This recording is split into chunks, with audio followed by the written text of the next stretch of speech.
Very good. All right, now we're learning. This is a continuation of last week.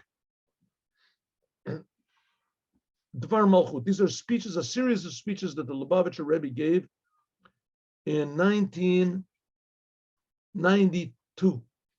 Series of speeches, 91, at the end of 91, 92. Tavshin Nun Beit. And they all center very, very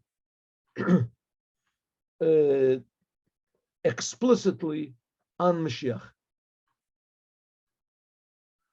And how important Moshiach is, how vital Moshiach is, how we should be concerned and about Moshiach. We should work for Moshiach, think about Moshiach, talk about Moshiach, do everything we can to bring Moshiach constantly, every moment of our life. We'll talk about this here, especially. Kol Yomei Chayecha.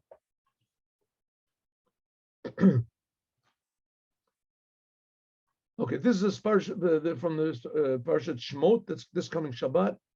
Kaf Aleph Tevit, which will be the same thing as this year. The dates of the dates of the month correspond to the days of the week, just like this year. That's the way it was back then. Okay, Al ve'elu Shemot ben Israel. By the way, these pictures over here, these are pictures. I don't know if this is warped or not, but anyway, of pictures by Rabbi Baruch Nachshon of blessed memory, an excellent painter, and the Rebbe put a lot of energy into him also. The Rebbe once went to one of his exhibitions, and incredible, especially his use of color. All right, very happy, positive. Here we go. Let's go back to our subject. Elu, that's what it says. Elu Shemo b'nei Yisrael, Aboim Mitzrayim. That's this week's Torah portion, how it begins. These are the names of the Jewish people that went into Egypt. And it says that the names of Yaakov, the name of Yaakov and his sons and their sons. Itam and Midrash, it says in the Midrash, Al Shem Geulat Yisrael Nizkru Kan. Why are the names of the Jewish people, the sons of Jacob, etc., why are they all mentioned here? Why are they all mentioned here? Because of the redemption, because of the Jews going out of Egypt.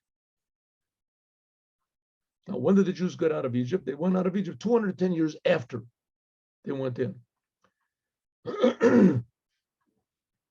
So the Midrash has to be explained. It doesn't seem to make any sense. I mean, the reason that the names are mentioned here is simply, it says the names of the Jews that went into Egypt.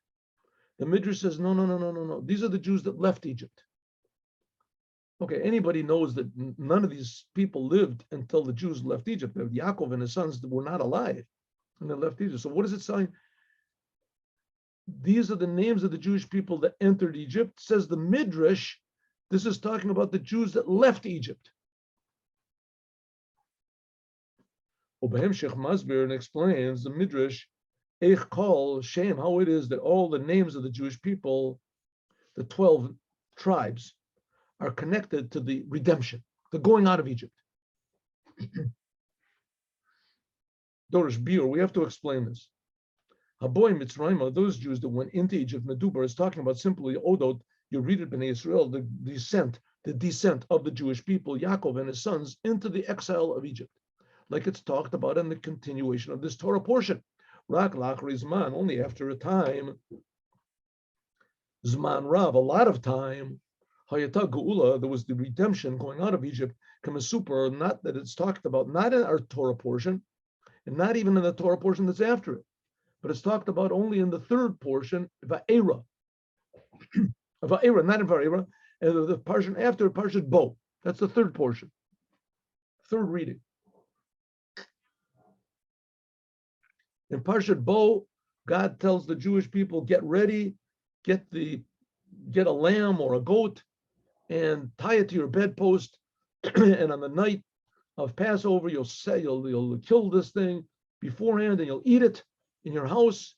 And then immediately after you eat this thing, this lamb, as with matzah and more. That's why the Jewish people make the Pesach thing today. But you're going to go out of Egypt, right?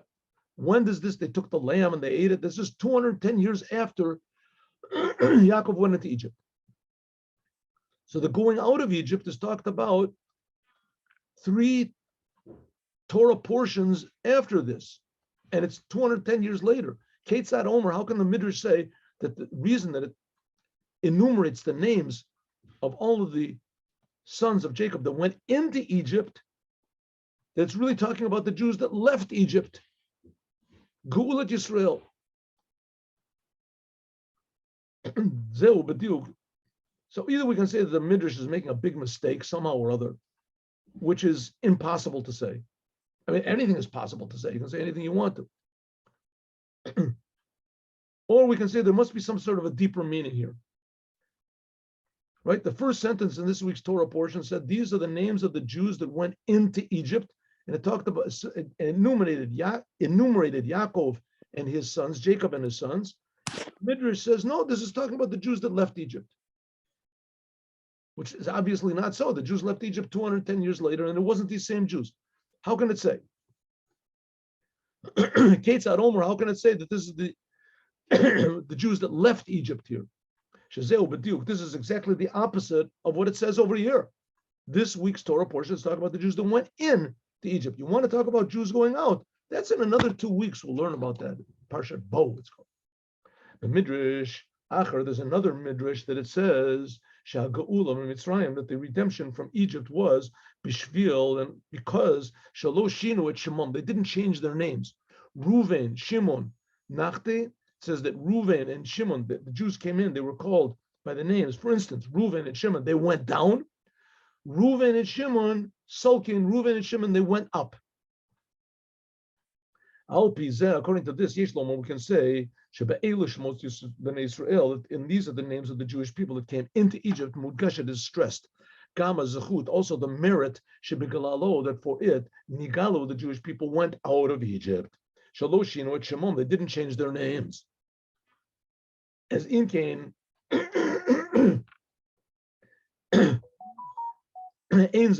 is no contradiction at all to what we said. The simple meaning, Aboy Mitzrayim, the Jews went in. Hayurida Bagalat, the Jewish people went into Egypt. Kikan, because here, Zeu Remes, this is just that hinting at afterwards they went out from Egypt. Why did they go out? Because they didn't change their names. Okay, so here we have 2 different midrash. Let me just say one small thing over here. What is this idea of the midrash? What is midrash? The Torah in itself is completely not understandable. I mean, it seems to be understandable, but the fact of the matter is it is not. The Torah is written in, I'm going to call it shorthand. Just take simple example, the 10 Commandments, right? Don't kill, don't steal. What does it mean? What does don't kill? Maybe it means don't kill bacteria. It doesn't say don't kill people. It says lo tirtzach, don't kill. Maybe it means, some people say it means you're not supposed to, even if somebody comes to kill you, you're not supposed to kill them. Maybe it means don't kill time. What does it mean don't steal? Maybe it means don't steal second base. Maybe don't desire, don't lust. What do all these things mean? What do they mean? So the only way we can understand what they mean is, either we can say, God just played like this really weird trick on us, that he gave us this very complicated, exact book, and he said, everybody just explain it however you want. Just, take it and explain it. So who needs a book? Who needs a book? Just you can do whatever you want to, and you don't have to find an explanation in this book. Find an explanation, and don't find an explanation at all. Just do what you want. Right? You can go, God forbid, kill people, and say that what it says, don't kill. That meant don't kill people then. When when they received the Torah, don't kill anybody. But afterwards, you can say anything you want to. So one of the essences of the Torah is you have to listen to the rabbis. Then there's a question, who is a rabbi? So as a rabbi is anyone who takes every letter of the Torah very seriously and really, truly desires to do what God wants. In order to do this, we have opinions of the rabbis, and the rabbis also revealed a lot of things. There's a lot of things that God said to Moses on Mount Sinai that he did not want to be written. He wanted it to be passed down. from generation to generation. And Jews did this. They learned the Torah orally, passed it down from generation to generation for how long? 1,000, 2,000 something years, 2,000 years, about something like that. 2,000 years. Orally, they passed it down until they finally started writing it down. That was in the time of Rabbi Yehuda Nasi. Yehuda Nasi was like 1,800 years ago. So about 1,800 years, the Jews learned Torah without writing anything down. And when they did write it down, of course, they didn't print it. The printing press was only 500 years ago. So to listen to the rabbis is the essence of Judaism. And if a rabbi says something and you disagree with him, you have every right to question it, but you have to bring proof. You can't just say, I don't like that because I don't like it. Okay, so here we go. So here we have the rabbi. So it's very essential to listen to what the rabbis say. The classic one is, the second of the 10 commandments is don't worship idols. Don't worship idols, right? Christianity is only idolatry. That's all it is. It's idolatry. But they believe in the 10 commandments. So they interpret it how they want to. So that's like the classic example of misusing the Torah, misinterpreting the Torah. Idolatry is the worst of all.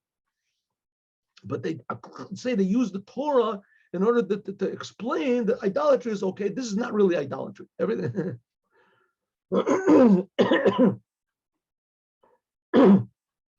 So that's the classic example of a suicidal, how do you say, self-destructo, the Torah destroying itself if you don't have any rabbis, right? If you don't say that, if you say that it's not, a person is God, so you destroy the whole Torah. Okay. So therefore we have to listen to the rabbis. So here we got the rabbis are saying there's midrash. The writings and the wisdom of the rabbis is very, very big. So there's a book called Midrash Rabbah, there's Midrash Tanchum, a lot of Midrash. And the Midrash comes to explain things in the Torah that we wouldn't know normally. And a lot of times these things can seemingly contradict one another and contradict normal understanding. So here we have an example. There is one Midrash that says that when it lists the names of the Jews going into Egypt, it's talking about the Jews that left Egypt. Then there's another Midrash that says that when it talks about the names of the Jews going into Egypt, it's talking about the merit because of which the Jews left Egypt. They didn't change their names. The same names they had when they went in is the same names. Oh, that's a little bit better Midrash. We can sort of put that into our understanding. The reason it lists the names when they went in to tell you that the same names they used when they went out. Okay. Now the point is, the Rebbe is not trying to juggle over here and to show how smart he is. He's trying to show how this is relevant to us, how this should change our lives. And we're going to see in a moment. What's the message over here?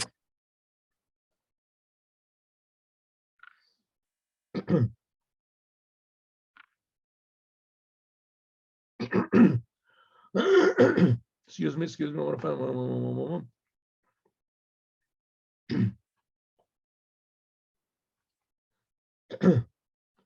Which is not the case according to the first midrash we had before. This finds out that it doesn't give any reason whatsoever. It just says now it's talking about, when it mentions here the Jews that went into Egypt, it doesn't mean that. It means that talking about the Jews that left Egypt. How can that possibly be? Says the Rebbe, this redemption is going to come a long time afterwards, 110 years later.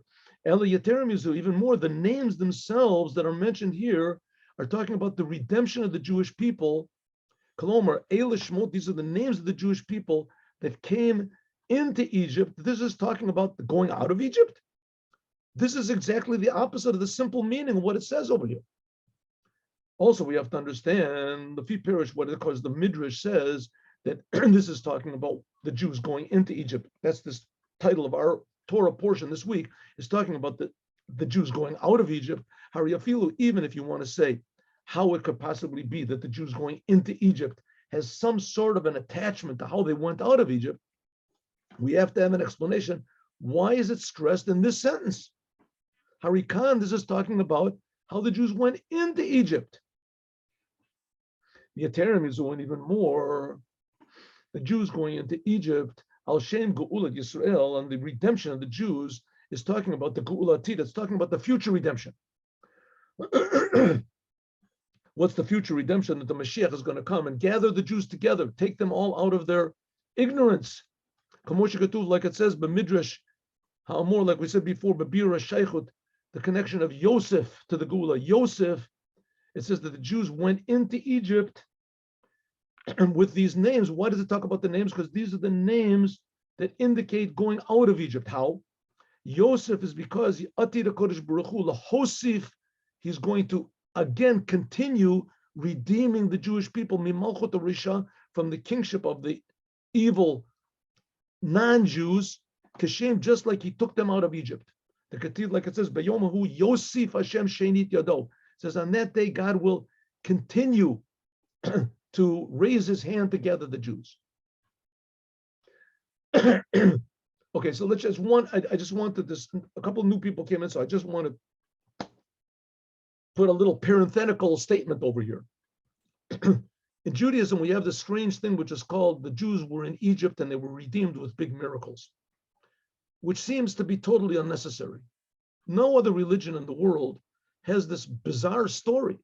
All the other religions, some person came along and he says, I have a message, and he has a little bit of trouble in the beginning. People don't want to believe him, and he has this, and he suffers, and then that's good, one person, right? And we have 4 people. What do we need 4 people? First of all, we have Abraham. Abraham was enough. Abraham came with a message that God is one. It says that Abraham knew the whole Torah before it was given. That's it. That's the religion. No. He has a son. His son is Isaac. Isaac. Okay, so we got 2 of them. That's good. 3. Yaakov. That's enough. We have 3 people, and then they should go spreading out their message, and they gather pupils and more pupils, and that's the Jews, right? Where did Abraham, Isaac, and Jacob start? They started in the land of Israel. So let them be in the land of Israel, and that spread of the message, and people will come from all over, and those people will become the Jews or their family, who knows what. And that's it. No, they had to leave Israel, and they went into Egypt, and they were in Egypt for 210 years. Why? What did they do? They didn't do anything wrong. These people they were holy people. They went down into Egypt, and they suffered in Egypt terribly over there. And they were slaves, and they were servants, and this. And today the Egypt now is the totally different Egypt, and the world is a totally different world. And the Jews are the same Jews. And suddenly comes along a person, Moses, and he takes them out of Egypt, and he takes them to Mount Sinai, and he gives them the Torah, and the Torah says, don't worship idols. And 40 days afterwards, they all worshiped idols. They worshiped the golden calf. What type of a bizarre story is this? Who needs the whole thing? And we see it didn't really even work. All the Jewish people worshipped idols anyway. And the first temple was destroyed. The second temple was destroyed. What type of religion is this? What's going on over here? Says the Rebbe, the going out of Egypt is a basic principle in all mankind. God created the world in such a way that man has to change it. That's the way God did. God put Adam in heaven, Gan Eden. Gan Eden means heaven. It was heaven on earth. He put him there to work on it and to improve it. This physical world. We're here to improve the whole physical world. The whole physical world is like Egypt. And we, just like we couldn't go out unless there was Moses, same we can't go out unless there's the Moshiach. And this requires also receiving the Torah and doing the commandments and realizing what the commandments mean. And that's what we're talking about here, going out of Egypt. Okay, let's go. And so we see that going out of Egypt is not just a story thing, and it's not just a beautiful heritage. It's our heritage, or it's our religion, and this is our rituals, and this is reality right now. The same God that took the Jews out of Egypt is the same God that's creating me and you. It's the same God that gave the Torah. That's the first 10 commandments, the first 2 10 commandments, and the 4th commandment. The 4th commandment is God creates the heavens and the earth, right? And the first 2 is, I am God that took you out of Egypt. Don't worship any other gods. Because that's the creator of the universe. He's creating us. But we don't feel any of these things. We don't feel that God created us. We don't feel that God took us out of Egypt, that God is creating us, that God gave us the Torah. We don't feel it. And that's going out of Egypt. The lack of feeling is called Egypt. And going out of it, that's going out of Egypt. And in order to do that, we need Moses. And that's the Rebbe. The Rebbe is the one that's taking us out, hopefully. So he's giving us these ideas. And after we have these ideas, then we're free, right? Wrong. Just like when we got the Torah, the Jews got the Torah, they saw God, they feel God, and then they were godly people, right? Wrong. As soon as Moses wasn't there, they worshiped the golden calf. The same thing with us. So we have to take these ideas into our heart, into our feeling, that we feel that it's really real, and then the whole world will do so. And that's called the whole world going out of Egypt, and that's the future redemption, and that's what we're trying to learn how to do now. Ready? Let's go. So it says this whole thing is talking about also, this whole thing of the Jews going into Egypt is talking about also the future redemption. I hope he's, according to this, the question gets stronger. Those who build Dvar, not only that, Shemakashrim at the Yerida, the going into Egypt. We say that this is talking about going out of Egypt back then, 3,300 years ago. Ella Mekashrim Zeh, this is going into Egypt back then. This is also to the Geula Tida, to the future redemption. Shabo Rebo is a man that this comes a tremendous amount of time after the Jews went into Egypt, right? We received the Torah 3,300 years ago, and they went into Egypt 200 years before that. And the redemption, the total redemption by means of the Moshiach, is supposed to any second now. So this means that it's at bare minimum, it's 3,500 years after they went into Egypt back then. How can we say that this sentence about the going into Egypt, that's talking about going out of Egypt? It's obviously not talking about going out of Egypt. The first sentence is our Torah portion. It's talking about the Jews going into Egypt. The Midrash says, right, it's talking about going out of Egypt. It's not talking. This is talking about, this is a sentence, this is something that happened. They went into Egypt 3,500 years ago. And it's talking about a terrible thing that they went into Egypt. What has that got to do with going out of Egypt? Says the Rebbe, I'm going to tell you a very interesting thing, very important thing. Signo Nacher. Another way of saying it is, Maya Sheikhot, what is the connection? Shel Aboim Litzrayim, of the people who went into Egypt, going, Yaakov and his sons going into Egypt. That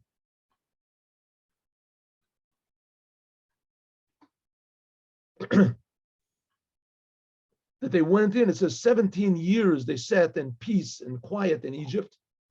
And then afterwards they came all of a sudden, this week's Torah portion, Paro came and he forgot all of, and the Chartumim Mitzrayim, they forgot all about these things about Yaakov and how he saved the whole world, how Yosef saved the world. And Yaakov, when he went into Egypt, it says that the famine stopped. It was supposed to be 7 years, it was only 2 years. Everybody forgot about that. B'chartumim Mitzrayim of Paro and the wise men of Egypt. And Paro said, let's take advice how we can get these Jews, how we can control them. Ajab in Israel, until the Jewish people went into exile, the Geula Tida. How can you connect these terrible things that happened to the future redemption? But Nosaf al in addition to this, Yesh Lahabin, we have to understand, Kamosha, just like it's relevant to all the matters of the Torah. What can we learn from this, me and you, right now, thousands of years afterwards? The point is like this. Call Inyan, the whole idea, Haboy Mitzrayim, of going into Egypt, is lemitoto. In fact, Geulat Yisrael, the redemption, the freedom of the Jewish people. Geula. Now, here's another parenthetical statement I want to say, which we've talked about this a lot of times, but there's a couple new people I see that have joined. So I just want to devote 2 minutes. We're waiting for Moshiach to come and make what's called the Geula, the redemption. What is the Geula? In a short way, Geula means revealing all of the potential good which is concealed in every human being in the world. According to the Torah, every human being in the world, Jew and lahavdil, to separate non-Jew, is created in the image of God. Every Jew is created every human being is created in the image of God. Adam sinned with the tree, true, he said, so he concealed this image. And the image is becoming more and more concealed, yes, but when God destroyed the world with a flood, and he said to Noah, man is created in the image, that was 1,600 years after Adam ate from the tree. God, every man is created in the image of God. Do you see this? Do you feel this? It's there. It's certain 100% there. And the whole idea of Moshiach is to reveal this godliness which is in every human being. The good, which is potential in every single human being. Every human being is essentially good. And not only in every human being, but in every detail in the world, so that every human being will feel and see the miracle of everything. All potential will be revealed. There won't be any more sickness. Everyone is potentially healthy. There won't be any more depression. Everyone is potentially happy. There won't be any more aggressions. Everyone is potentially loving. All the potential, the good. I just read, somebody said yesterday, our greatest asset, I think this is man's greatest asset is humanity. Humanness. That's and that's what Moshiach will reveal. He'll reveal the humanness, the potential humanness. We don't even know what a human being is now, right? There's so much. They say man uses 1% to 10% of his mind. He uses 0% of his soul. Maybe 0.000. And everyone will use all of their mind and all of their soul. Here we go. Okay. So there is, okay, so the fact that Jews went into Egypt, this already is a potential redemption. That meanwhile, Yeshno, you read it, that there is a descent. This is only external. But in the inside, you read a goof of the descent itself, he is not only in order that there should be a redemption, but this descent itself is part of the elevation. Until Aliyah, the GEULA Amitit Vashlema, until the future redemption. Like, let's say a person wants to go and learn medicine, right? So you go and you learn medicine. You can't do what you want to. You have to listen to the books. You have to go, you have to study, you have to memorize, you have to practice, you have to this. This has nothing to do with, I'm not healing anybody. I'm stuck in these classes. We're learning these things. I'm not learning. I'm not doing anything. I want to go and heal people. I want to help people, right? But you can't. You have to learn first. You're going down. You have to not do what you want to. You have to know how to cut and how to sew and how to do this. You have to know where the heart is or where the lungs are and exactly where this is, right? I don't want to do those things. I want to go and heal people, right? But you have to, meanwhile, the going down and controlling yourself and not healing anybody, that is the same thing. It's like a learning process. The fact that Jews went into Egypt, this is somehow some sort of a bizarre learning process that's really the preparation for this amazing redemption that's going to be. Mishum Kach, because of that, Omer Midrash, it says, these are the names of the Jewish people that went into Egypt, that when they're going into Egypt itself is the redemption itself. Because the intention is that the reason they went down, because without that, there cannot be a future redemption. So we can't reveal the potential good in the world unless there was, first of all, the Jews going into Egypt. Because, as I said in the beginning of the class, we Jews are the chosen people. We're chosen to tell all mankind how much God loves them. God is creating everybody. God is enlivening everybody. God is giving everybody's eyes and ears. And since that this whole topic of the Jews going into Egypt and the idea of Geulat Mitzrayim and going out of Egypt are one after the other. And even now, like the rabbis say, Malchut, all of the empires that the Jewish people have been subjugated to are called on the name of Egypt.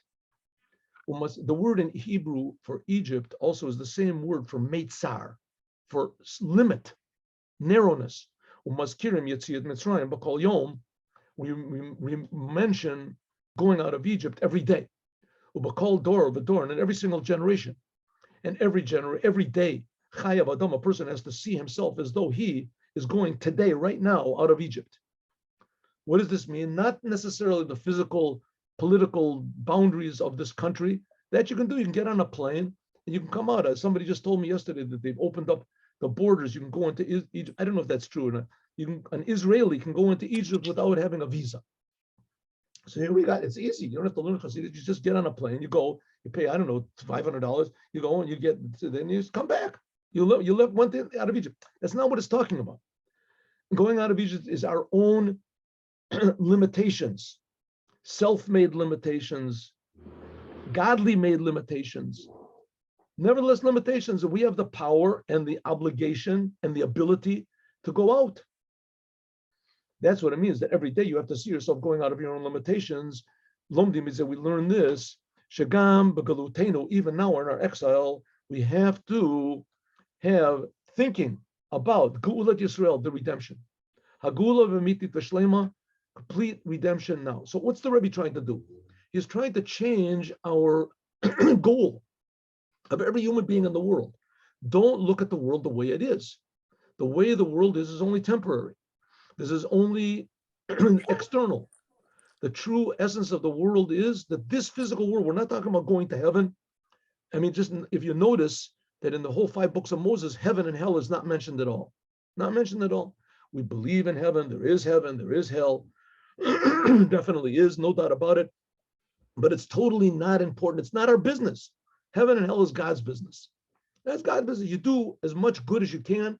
You see what happens in the end. That's not, we don't, right? We've talked about this before. Our job is that to reveal good in this world. And the fact is, the good that it is waiting to be revealed in this world is infinitely greater and more meaningful and more, how do you say, pleasurable, if you want to call it that, than all the heavens can possibly be, to the degree that in the raising of the dead, all the souls are going to leave heaven and come down here, because here's going to be more meaningful. So here, that's talking about, that's what it means, redemption. Future redemption means that we think in God's terms and not in our terms. And what does God want? That this physical world should be a good place. Because here's the hidden treasures. So that's what the Rebbe says. Every minute that we are in exile, we should understand that we're trapped in the world. We should understand that this is another step and another necessary lesson. How, I don't know. It says Moshiach is going to explain this. How is the Holocaust necessary? How is all the disease and this? I don't know. Moshiach is going to explain it. I don't know. I cannot explain it. I would love to if I could, but we will understand, and it'll be clear, manifestly clear to everybody, how good this world is in a way we can't possibly, a surprise that we can't possibly imagine. And that's what we should be waiting for, as we'll talk about more, God willing, tomorrow. Come tomorrow. The classes start 8:15 in the morning. 8:15 in the morning. If you come late, you don't have to bring a note from your mother or something like that. Everybody can come when you want. But if you want to, we learn Torah or at 8:15. And then at 9 o'clock, 45 minutes later, we learn this Dvar Malchut. And now we're going to learn the last installation of this morning's class, Hayom Yom. 1 minute.